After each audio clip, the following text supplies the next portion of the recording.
And speaking of business, Tyler Orton of Business in Vancouver joins us now. Good morning, Tyler. Hey, good morning, Colleen. Tyler, the Beijing Olympics begin in about a week, and some BC companies are taking advantage of that world stage. Oh, a lot of them are bracing for a big Beijing boost next week. We have Lululemon, of course, they'll be showcasing their Team Canada designer clothing as the official outfitter. And Retail Insider's Craig Patterson, he says it's unclear if that endeavor will even be profitable, but that's not the point. The point is they're going to be able to get that level of prestige just to showcase their clothing to the entire world.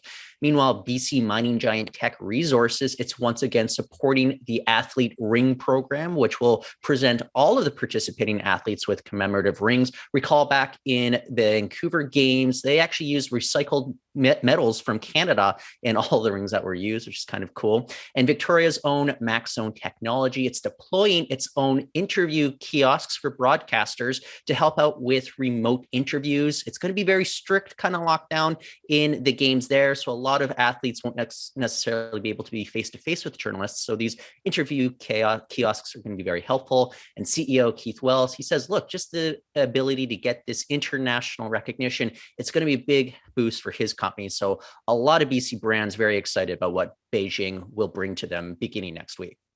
Keith Wells, very well. He used to be a broadcaster here. I have worked with him. He's a good guy. We wish him luck. Okay, Tyler, job shuffling at the corporate level isn't unusual, but you've noticed a lot of activity since the beginning of the year. What's going on? It's really unprecedented. We've had a dozen instances in which big BC companies have shuffled their executive ranks since the start of 2022. We're talking about CEO or chief financial officers now being hired, as well as the resignations of presidents and co-founders and the like. Tap Network CEO Stephanie Hollingshead, she says this is just not what happens in BC, especially in the tech sector right now. But recall last year, we had about a dozen or so unicorns emerge. Those are companies with billion-dollar plus valuations.